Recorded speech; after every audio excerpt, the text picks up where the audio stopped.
No coração de Lisboa, sob o sol outonal que pintava as folhas de ouro e vermelho, João sentava-se num banco do Parque Eduardo VII, observando o filho Miguel, de 7 anos, balançar-se nos baloiços com uma alegria que ele próprio mal conseguia recordar. Há um ano, desde a morte de Maria, sua esposa, num acidente de carro que ainda ecoava como uma traição do destino, a vida de João era um vazio silencioso. Ele, um arquiteto modesto que restaurava casas antigas na Baixa, sentia-se como um edifício em ruínas, sustentado apenas pelo amor pelo filho. Miguel herdara os olhos verdes penetrantes de Maria, um lembrete constante da perda que o consumia por dentro, como uma ferida que nunca cicatrizava. Foi então que a viu, uma menininha, não mais velha que Miguel, com cachos escuros selvagens, parada sozinha à entrada de um trilho arborizado. Chorava baixinho, não com soluços dramáticos, mas com o desespero quieto de quem se sente abandonado pelo mundo. O coração de João, endurecido pela dor, amoleceu num instante. Ele aproximou-se, com Miguel atrás, curioso. Olá, pequena. Estás perdida? Procuras a tua mãe ou o teu pai? Ela ergueu os olhos, verdes como os de Maria, cheios de medo, e acenou que sim, uma lágrima solitária traçando um caminho na sua bochecha suja. Nos 20 minutos seguintes, João transformou-se num protetor determinado, uma sensação que há muito não sentia. Perguntou o nome dela, Ana. Se sabia o endereço ou o número dos pais, abanou a cabeça, tremendo. Vai ficar tudo bem, murmurou ele, com voz calma como as águas do Tejo em dias serenos. Lembras-te de algo sobre a tua casa? Ela pensou, franzindo a testa, e então iluminou-se. A minha casa tem um grande lilás roxo à porta, que cheira a baunilha. O mundo parou. Aquelas palavras eram um eco do passado de Maria, que sempre descrevia a casa da infância como o palácio encantado com lilazes que perfumam como baunilha. Uma coincidência cruel, pensou João, mas no seu luto profundo, era como um sinal do universo, um sussurro de algo maior. Com o coração acelerado, levou as crianças para o carro e dirigiu-se ao bairro antigo de Alfama, onde Maria crescera. A viagem era uma descida ao inferno pessoal, ruas estreitas que evocavam memórias de datas românticos, de risos partilhados. Lógica gritava que era absurdo, muitas casas em Portugal têm lilazes, mas a dor sussurrava, isso. No banco de trás, Miguel e Ana conversavam baixinho. Como te perdeste da tua mãe? Perguntou Miguel. O nosso cão, o Tico, viu um esquilo e fugiu. A mamã disse para ficar no banco, mas veio uma banda a tocar fado alto e uma multidão, e eu perdi-a. Detalhes inocentes, mas cada um ecoava Maria, o amor por desenhar, o ódio ao brócolo, canções inventadas para o cão. João sentia-se enlouquecer, como se o passado o traísse de novo. Ao chegar à rua arborizada, Ana apontou excitada, ali. A casa com os lilazes. João travou bruscamente. Era a casa exata da infância de Maria, vendida após a morte dos pais adotivos dela. Uma casa de memórias felizes, agora um fantasma. Com pernas trêmulas, seguiu as crianças até à porta. Ana tocou a campainha, um som alegre que lhe gelou o sangue. A porta abriu-se, e o mundo desabou. Não era uma mulher parecida com Maria. Era ela. Mesmos olhos verdes, mesmo sorriso inclinado, cabelo curto agora, mas inconfundível. João congelou, o ar fugindo-lhe dos pulmões. Ana correu, mamã. E Miguel, vendo o rosto das fotos em casa, sussurrou, mamã, e agarrou-se à perna dela, chorando. A mulher, atônita, olhou para baixo, depois para João, confusão misturada com suspeita. Quem são vocês? Estão a olhar para mim como se vissem um fantasma. Maria, murmurou João, a voz quebrada.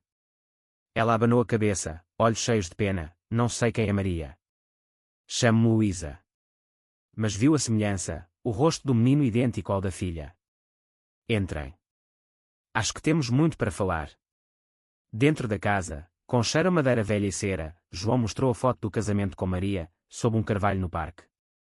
Luísa tremeu, tocando o próprio rosto na imagem. Fui adotada bebé, filha única. Os meus pais morreram há anos. Nunca soube de origens. A conversa revelou o impensável, ambas adotadas, separadas ao nascer. Mas Luísa, ao contrário de Maria, carregava uma raiva surda. Contou como, aos 18, a mãe adotiva lhe dera uma caixa selada, a verdade das tuas raízes.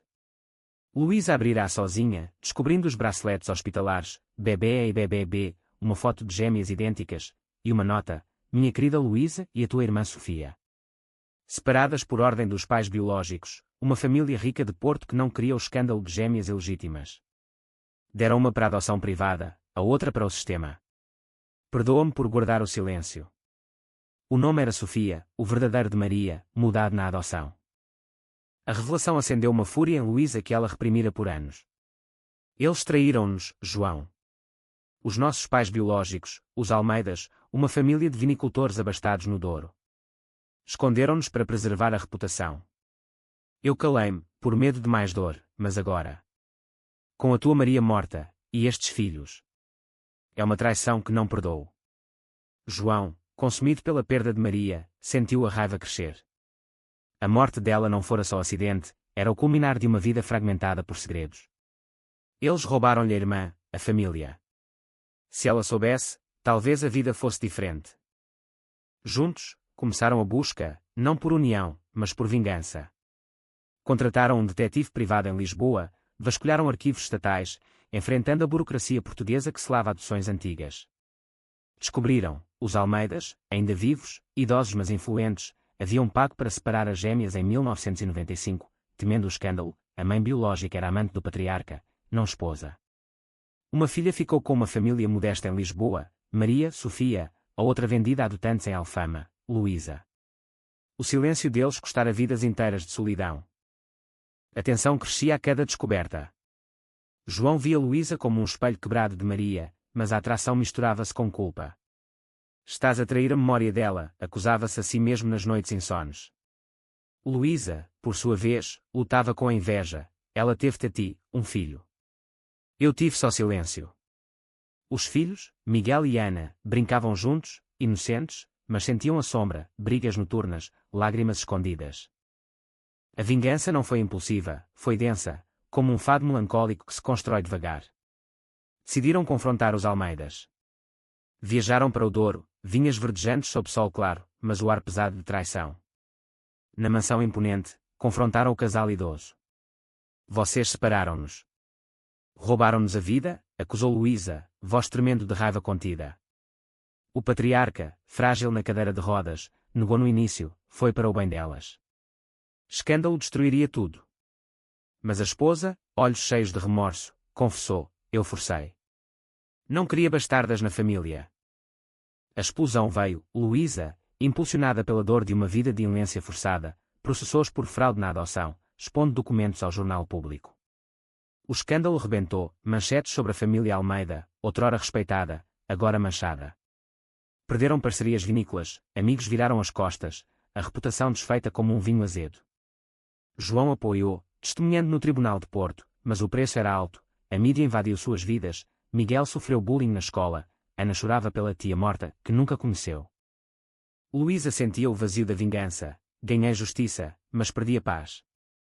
O silêncio que guardei por anos era uma prisão, agora, a verdade é uma jaula maior. João, vendo o filho sofrer, questionava, valeu a pena? Maria quereria isto?